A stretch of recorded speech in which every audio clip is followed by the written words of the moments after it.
Di sebuah desa kecil yang sepi, di antara sawah dan pepohonan yang bergoyang di terpa angin malam, terdengar bisikan tentang kekayaan yang datang tanpa usaha. Mereka bilang, siapapun yang tergoda akan menemukan jalan pintas. Namun jalan itu berliku, gelap, dan penuh kutukan. Pak Wairil, seorang pria sederhana berusia 40 tahun, hidup bersama istri dan anaknya dalam keseharian yang pas-pasan. Namun, di balik senyum dan tawa keluarga kecilnya, ada rasa cemas yang tak terlihat. Persaingan dengan tetangga, rasa iri dan ambisi yang tersembunyi mulai menebarkan bayangan gelap di hatinya. Malam-malam yang sunyi, bisikan tentang pesugihan gembel mulai menyusup ke pikirannya.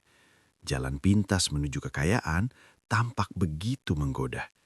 Tapi harga yang harus dibayar tidak seorang pun tahu. Inilah kisah tentang ambisi, keserakahan, dan kutukan yang tak bisa dihindari. Sebuah keluarga akan menemukan bahwa kekayaan instan bukan hadiah, melainkan pintu menuju malapetaka yang mengerikan. Kalau mau, saya juga bisa buatkan versi opening versi singkat dan lebih clickbait untuk YouTube sehingga lebih menarik audiens sebelum bab 1 dimulai. Pak Wairil, pria berusia 40 tahun, hidup sederhana di sebuah desa kecil yang dikelilingi sawah dan pepohonan. Bersama istrinya, Ibu Warmun, dan anak laki-laki mereka, Anton, mereka menjalani hari-hari yang tenang. Warung kecil mereka di pinggir jalan desa menjadi sumber nafkah utama. Meskipun pendapatan pas-pasan, keluarga ini hidup rukun dan bahagia. Namun, kedamaian itu perlahan mulai terganggu. Di ujung jalan, ada warung Makmun, pesaing yang licik dan selalu ingin menjatuhkan Pak Wairil. Makmun sering menurunkan harga barang, mengejek usaha Pak Wairil, bahkan sesekali membuat ulah agar pelanggan kabur. Hal ini membuat Pak Wairil resah. Ia merasa usahanya yang susah payah tidak pernah cukup, dan persaingan itu menimbulkan rasa cemas yang terus menghantui pikirannya. Malam hari, saat lampu minyak di warungnya temaram dan angin malam berdesir di celah-celah dinding kayu, Pak Wairil sering duduk termenung.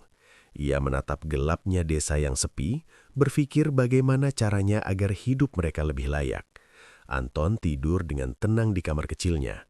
Sementara Ibu Warmun membersihkan sisa dagangan hari itu dengan wajah lembut, tidak tahu bahwa kegelisahan suaminya mulai menumpuk.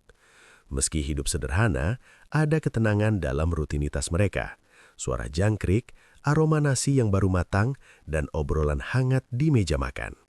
Tapi di balik semua itu, ada bayangan kecil kekhawatiran yang merayap di hati Pak Wairil.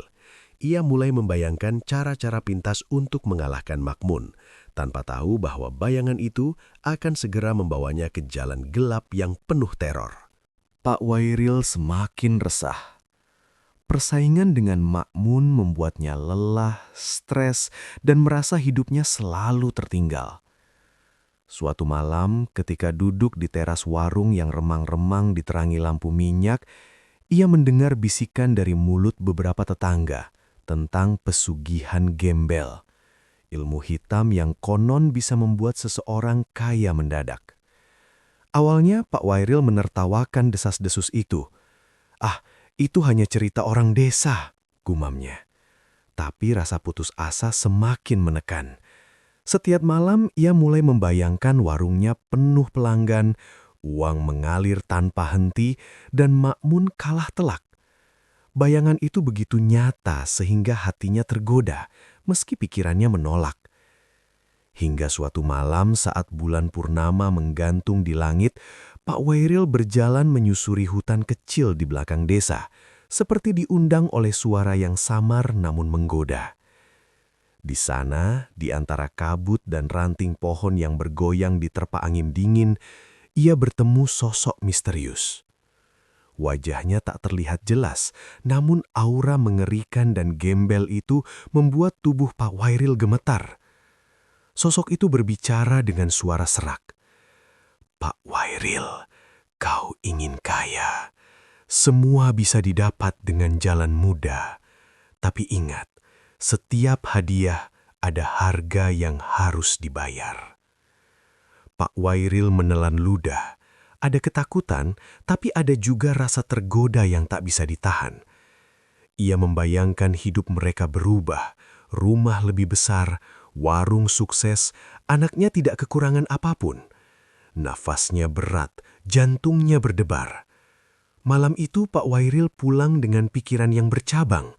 Satu sisi takut, satu sisi ingin mencoba. Malam-malam berikutnya ia mulai mencari informasi tentang pesugihan gembel, cara-cara ritual, biaya, dan syarat-syarat yang aneh. Semakin ia membaca, semakin rasa ingin tahu dan ambisinya membesar, seolah ada sesuatu di dalam dirinya yang menarik ke kegelapan. Malam purnama kembali menyelimuti desa. Pak Wairil dengan hati yang berdebar membawa beberapa benda yang disarankan untuk ritual pesugihan. Beberapa koin tua, segenggam beras hitam, dan sepotong kain lusuh. Hutan di belakang desa tampak lebih gelap dari biasanya. Angin dingin menyusup ke tulang dan suara ranting patah terdengar seperti langkah kaki makhluk tak kasat mata. Di tengah hutan, di sebuah clearing kecil, muncul sosok gembel yang disebut-sebut sebagai pengawas pesugihan. Tubuhnya kurus kering, rambut kusut, mata merah menyorot, dan mulut yang selalu mengerang seram. Pak Wairil merasakan bulu kuduknya meremang. Sosok itu berkata dengan suara serak yang menggema di antara pepohonan. "Kau ingin kekayaan? Harga harus dibayar. Tidak ada yang gratis di dunia ini. Apa yang kau kasihi akan menjadi taruhannya."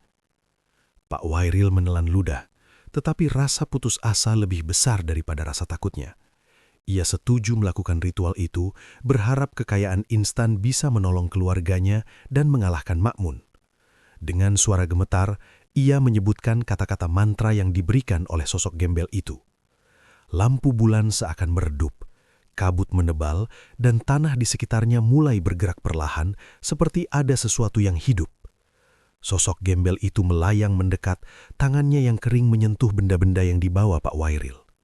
Dalam sekejap, semua benda itu terbakar menjadi abu, meninggalkan aroma hangus yang menusuk hidung. Kemudian, suara menyeramkan menggema. "Mulai sekarang, kekayaan akan mengalir, tapi kutukan juga telah kau terima. Jangan berpikir untuk kembali, harga akan menunggumu dan keluargamu." Pak Wairil terguncang, tetapi ketika pulang ke rumah, ia menemukan dompetnya penuh uang dan beberapa pelanggan baru sudah menunggu di warung. Senyum tipis muncul di wajahnya, tapi malam itu juga ia melihat bayangan hitam kecil mengintai di pojok Anton. Sejak malam itu, hidup Pak Wairil berubah drastis. Warung kecilnya kini selalu ramai, pelanggan datang silih berganti, dan uang mengalir deras. Barang-barang yang dulu sulit ia dapatkan, kini tersedia tanpa susah payah. Makmun, pesaingnya, mulai terlihat gelisah karena warungnya kalah saing. Namun di balik kemewahan yang mendadak itu, keluarga Pak Wairil mulai merasakan sesuatu yang aneh. Ibu Warmun sering terbangun di malam hari dengan wajah pucat, seolah melihat sesuatu yang tak terlihat. Anton, anak mereka, mengaku melihat sosok gembel kecil yang selalu mengintai dari sudut rumah. Setiap kali ia menunjuk ke arah bayangan itu, sosok itu menghilang begitu saja. Pak Wairil sendiri mulai merasakan tekanan yang aneh. Kadang terdengar suara berbisik di telinganya, memanggil namanya, atau membisikkan kata-kata menyeramkan yang membuatnya merinding. Meski begitu, ia tetap mencoba mengabaikannya karena keserakahan telah menutup akal sehatnya. Ia merasa kekayaan instan ini adalah jawaban atas semua penderitaan mereka. Suatu malam, hujan turun dengan deras, menciptakan suasana mencekam. Suara tetesan air di atap dan angin yang mengguncang jendela seperti menyuarakan amarah alam. Pak Wairil menatap bayangan gembel di halaman rumah. Bayangan itu terlihat samar, menatapnya dengan mata merah menyala. Hatinya mulai panik, tapi ia mencoba menenangkan diri, berusaha meyakinkan bahwa itu hanyalah imajinasinya. Di sisi lain, Makmun yang iri dan curiga mulai menyelidiki rahasia Pak Wairil. Ia mendengar bisikan tetangga tentang ritual pesugihan dan penasaran untuk mencari tahu lebih jauh. Ketegangan mulai merambat, tidak hanya dari kutukan gembel, tetapi juga dari manusia yang iri dan haus akan balas dendam. Kekayaan yang datang begitu cepat ternyata bukan hadiah semata. Malam demi malam, keluarga Pak Wairil mulai merasakan hal-hal yang tak bisa dijelaskan. Ibu Warmun sering terbangun dengan wajah pucat. Matanya memandang kosong ke arah sudut kamar, seolah melihat sesuatu yang mengerikan. Suara-suara aneh terdengar di rumah. Bisikan lembut yang memanggil namanya, langkah kaki yang melintasi lantai kayu ketika tak seorang pun bangun. Anton yang biasanya ceria mulai berubah. Ia sering menangis sendiri di kamar, menunjuk ke sudut gelap dan berbisik, "Ada yang menunggu kita." Namun ketika orang tuanya mendekat, tidak ada apa-apa di sana. Hatinya penuh ketakutan, namun ia tidak tahu bagaimana mengungkapkan semua itu. Pak Wairil sendiri mulai kehilangan ketenangan. Kadang terdengar suara serak memanggil namanya di malam hari, kadang bayangan bergerak di tepi matanya, selalu mengawasinya. Saat ia menatap cermin, kadang bayangan dirinya terlihat berbeda. Mata merah samar, senyum tipis yang menyeramkan, seolah ada sesuatu yang menempel pada dirinya. Makmun yang penasaran mulai menyelidiki lebih jauh. Ia mendengar desas-desus tetangga tentang pesugihan Pak Wairil. Namun setiap kali ia mendekati rumah, ia merasa ada yang menahan langkahnya, seolah tangan tak terlihat menuntunnya pergi. Kutukan pesugihan tidak hanya menghantui Pak Wairil, tetapi juga melindungi rahasia gelapnya. Sementara itu, benda-benda di rumah mulai bergerak sendiri. Gelas jatuh tanpa disentuh, lampu minyak berkelap-kelip, dan kabut tipis masuk melalui jendela meski hujan berhenti. Kengerian semakin nyata, membuat setiap anggota keluarga merasa tidak aman di rumah sendiri. Makmun tidak tinggal diam. Ia yang iri melihat kekayaan Pak Wairil terus bertambah, mulai merencanakan balas dendam. Ia penasaran dengan rahasia keberhasilan rivalnya, dan bisikan tetangga tentang pesugihan gembel semakin membangkitkan rasa ingin tahunya. Suatu malam, Makmun menyelinap mendekati rumah Pak Wairil. Tapi begitu kaki menjejak di halaman, angin dingin menusuk tubuhnya. Daun-daun bergesekan seperti jeritan halus, dan bayangan gelap bergerak di tepi matanya. Ia merasakan ada yang mengawasinya. Tiba-tiba, sosok gembel muncul dari kegelapan. Mata merahnya menyorot, dan tubuhnya yang kurus kering melayang tanpa suara. Makmun menjerit, mundur, tapi rasa penasaran membuatnya tetap mencoba masuk. Gembel itu mendesah, seolah memperingatkan. Yang mendekat harus membayar harga. Makmun yang awalnya ingin menyingkirkan Pak Wairil atau mencuri ilmu pesugihan, malah menjadi korban pertama dari balas dendam gaib. Rumah Pak Wairil yang dulu terasa aman, kini berubah menjadi sarang teror. Sosok gembel melayang ke arah Makmun, membuatnya pingsan dan tubuhnya penuh luka misterius. Di sisi lain, Pak Wairil menyadari bahwa kekayaan yang ia dapat bukan hanya menarik ketamakan manusia, tetapi juga makhluk gaib yang haus pengorbanan. Kengerian mulai menghantui pikirannya. Ia mulai melihat bayangan gembel mengintai setiap sudut rumah. Ibu Warmun dan Anton mulai merasa bahwa rumah mereka bukan lagi tempat aman. Setiap langkah terdengar berat, setiap suara menakutkan, dan malam yang sebelumnya hening kini dipenuhi aura teror. Pak Wairil mulai sadar, kekayaan yang mereka miliki adalah jebakan maut. Malam demi malam, rumah Pak Wairil berubah menjadi sarang ketakutan. Kutukan pesugihan gembel mulai menyerang anggota keluarganya secara nyata. Anton yang biasanya riang, kini sering terbangun menjerit di tengah malam, mengatakan ada sosok kurus dan berbau anyir yang menatapnya dari sudut kamar. Tangannya gemetar, matanya merah, dan setiap kali ia mencoba mendekati bayangan itu, sosok itu lenyap begitu saja. Ibu Warmon pun tidak luput dari teror. Ia sering terbangun dengan wajah pucat, bulu kuduk berdiri, dan suara serak memanggil namanya di malam hari. Bahkan saat ia duduk di dapur, mencuci piring, terdengar bisikan dari sudut gelap rumah. Harga harus dibayar, keluarga Suara itu membuat tangannya terhenti, jantungnya berdegup kencang, dan air mata tak sadar menetes.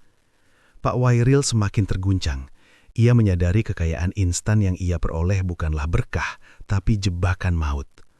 Bayangan gembel tampak semakin jelas di setiap sudut rumah, seakan menunggu saatnya menuntut pengorbanan. Malam-malamnya dipenuhi mimpi buruk, dirinya sendiri tampak berubah dalam cermin, mata merah, senyum tipis yang menyeramkan seperti makhluk yang mengintai dari dunia lain. Desa pun mulai menyadari ada yang tidak beres. Orang-orang yang lewat sering mendengar teriakan anak-anak atau melihat cahaya aneh bergerak di rumah Pak Wairil. Tapi mereka enggan mendekat, takut ikut terjerat kutukan yang sama. Keluarga Pak Wairil mulai saling curiga satu sama lain. Anton menangis dan menuduh ayahnya membawa sesuatu yang jahat ke rumah. Ibu Warmun merasa Pak Wairil tidak jujur dan menyembunyikan sesuatu yang mengerikan. Rasa takut dan panik membuat rumah yang dulu hangat kini dipenuhi tegangan dan kebencian yang samar. Malam itu, hujan deras dan angin kencang menyelimuti desa. Rumah Pak Wairil yang dulu hangat kini tampak seperti kastil kosong yang dikuasai kegelapan. Bayangan gembel melayang di setiap sudut. Matanya merah menyala, mulutnya mengerang, menuntut pengorbanan terakhir. Pak Wairil menyadari sudah terlalu terlambat. Kekayaan yang didapatnya instan telah menjadi jebakan maut. Ia mencoba menolak kutukan, memohon agar makhluk itu membiarkan keluarganya hidup, tetapi gembel itu tidak peduli. Suara serak bergema di rumah. Segalanya harus dibayar atau mati. Anton menangis histeris, Ibu Warmun menjerit panik, dan Pak Wairil merasa tangannya gemetar tak mampu menahan malapetaka yang datang. Lampu minyak berkelap-kelip, benda-benda terbang sendiri, dan kabut tebal memenuhi ruang rumah. Gembel itu bergerak semakin cepat, menyeret bayangan gelap dan energi kutukan ke seluruh rumah. Rumah mulai runtuh, lantai retak, dinding pecah. Api muncul di beberapa sudut, menambah panik keluarga. Suara jeritan mereka bercampur dengan raungan gembel yang memekakkan telinga. Tidak ada jalan keluar. Setiap pintu yang dibuka, bayangan mengintai dari belakang. Setiap jendela yang dicoba untuk melarikan diri, kabut menutupi pandangan. Makmun yang dulu penasaran dan iri menyaksikan dari kejauhan. Ia melihat rumah terbakar dan bayangan gembel menelan seluruh keluarga Pak Wairil. Suasana mencekam, teror fisik dan gaib berpadu menjadi satu. Akhirnya jeritan terakhir terdengar, dan malam itu pun menjadi saksi kehancuran total. Pagi itu, desa diselimuti kabut tebal. Rumah Pak Wairil yang dulu penuh tawa, kini hanya tersisa puing-puing hangus. Bau hangus dan asap tebal masih menggantung di udara. Tidak ada satupun anggota keluarga yang selamat. Pak Wairil, Ibu Warmun dan Anton tewas mengenaskan. Tubuh mereka ditemukan dalam posisi yang aneh dan wajah yang mengekspresikan teror luar biasa. Makmun yang selama ini mengintai dari jauh menatap dengan ketakutan. Ia menyadari rasa iri dan keserakahan bukan hanya menjerumuskan Pak Wairil, tetapi juga hampir menelan dirinya. Desa pun mulai berbicara tentang kutukan gembel. Suara-suara misterius, penampakan bayangan hitam, dan kabut yang tidak pernah hilang di sekitar puing rumah. Orang-orang desa enggan mendekat. Anak-anak menangis jika disebut nama Pak Wairil, dan orang tua memperingatkan agar tidak mencari jalan pintas untuk kaya. Semua sadar, pesugihan gembel bukan hanya legenda. Ia membawa malapetaka nyata bagi siapapun yang tergoda janji instan. Bagi yang selamat, kisah ini menjadi pelajaran mengerikan. Ambisi buta dan jalan pintas untuk kekayaan instan membawa kehancuran, dan kutukan tidak bisa dihindari. Desa tetap sunyi, Tapi bisikan halus dan bayangan samar di malam hari menjadi pengingat bahwa kegelapan selalu mengintai mereka yang tergoda janji instan. Pagi itu, desa diselimuti kabut tebal. Rumah Pak Wairil yang dulu penuh tawa, kini hanya tersisa puing-puing hangus. Bau hangus dan asap tebal masih menggantung di udara. Tidak ada satupun anggota keluarga yang selamat. Pak Wairil, Ibu Warmun dan Anton tewas mengenaskan. Tubuh mereka ditemukan dalam posisi yang aneh dan wajah yang mengekspresikan teror luar biasa. Makmun yang selama ini mengintai dari jauh menatap dengan ketakutan. Ia menyadari rasa iri dan keserakahan bukan hanya menjerumuskan Pak Wairil, tetapi juga hampir menelan dirinya. Desa pun mulai berbicara tentang kutukan gembel. Suara-suara misterius, penampakan bayangan hitam, dan kabut yang tidak pernah hilang di sekitar puing rumah. Orang-orang desa enggan mendekat. Anak-anak menangis jika disebut nama Pak Wairil, dan orang tua memperingatkan agar tidak mencari jalan pintas untuk kaya. Semua sadar, pesugihan gembel bukan hanya legenda. Ia membawa malapetaka nyata bagi siapapun yang tergoda janji instan. Bagi yang selamat, kisah ini menjadi pelajaran mengerikan. Ambisi buta dan jalan pintas untuk kekayaan instan membawa kehancuran, dan kutukan tidak bisa dihindari. Desa tetap sunyi, tapi bisikan halus dan bayangan samar di malam hari menjadi pengingat bahwa kegelapan selalu mengintai mereka yang tergoda janji instan. Kisah Pak Wairil dan keluarganya berakhir tragis. Kekayaan instan yang dulu tampak seperti jawaban atas semua masalah, ternyata menjadi kutukan yang tak terhindarkan. Desa yang tenang kini menyimpan bayangan kegelapan dan bisikan tentang pesugihan gembel tetap menunggu siapapun yang tergoda. Legenda ini menjadi pengingat bagi siapapun. Jalan pintas untuk kekayaan tidak pernah gratis, dan ambisi buta bisa menelan hidup bahkan orang-orang yang paling dicintai. Kutukan tidak akan berhenti di satu keluarga. Ia bisa merambat pada siapapun yang lengah. Di setiap malam yang sunyi, jika kau berjalan di desa itu, mungkin kau akan mendengar bisikan pelan atau melihat bayangan kurus yang menatap dari sudut rumah. Sebuah peringatan bahwa kegelapan selalu mengintai mereka yang tergoda janji instan.